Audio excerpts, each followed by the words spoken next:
Vì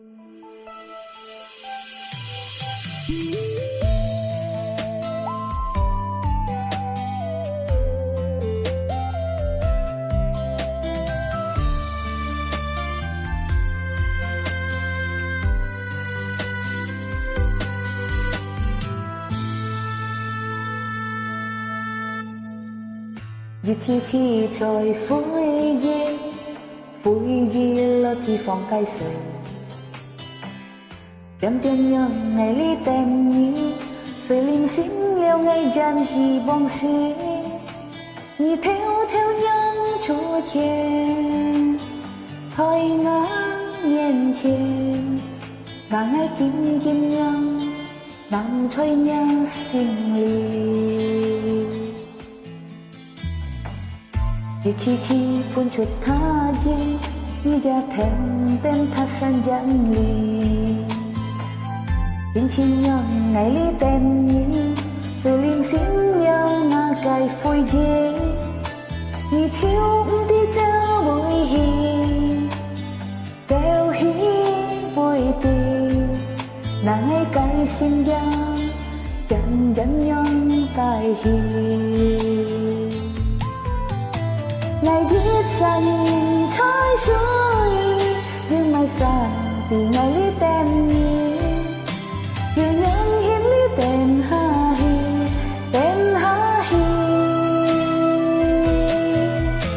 Ngày viết ra nhìn trái suối nhưng mai xa thì ngày lý tên như những hiến lý tên ha hi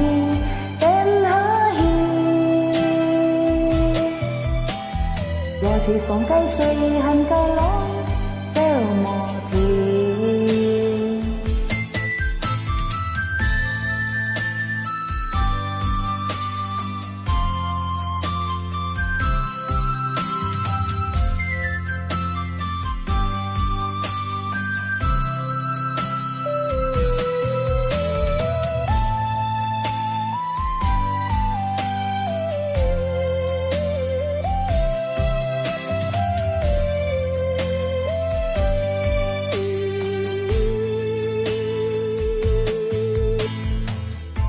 Vì chi pun chút tha ji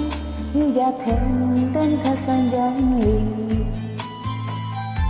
Chính nhau ngày lý tên như rồi liên xin nhau mà cài phôi dê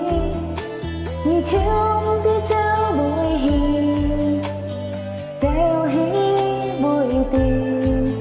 nàng ấy cài xin giang chẳng nhau cài hi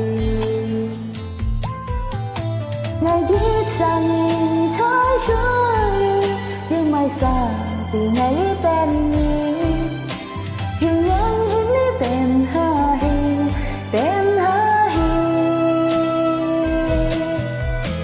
Ngày viết ra nhìn trái suối nhưng mai xa thì ngày lý tên chiều nhớ hiến lý tên ha hi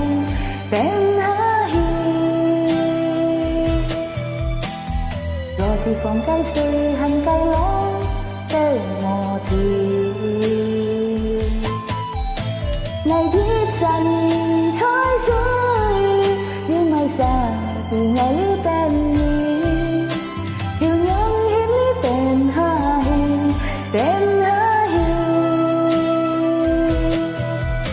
Ngày viết ra nhìn trái suối nhưng mai xa thì ngày lý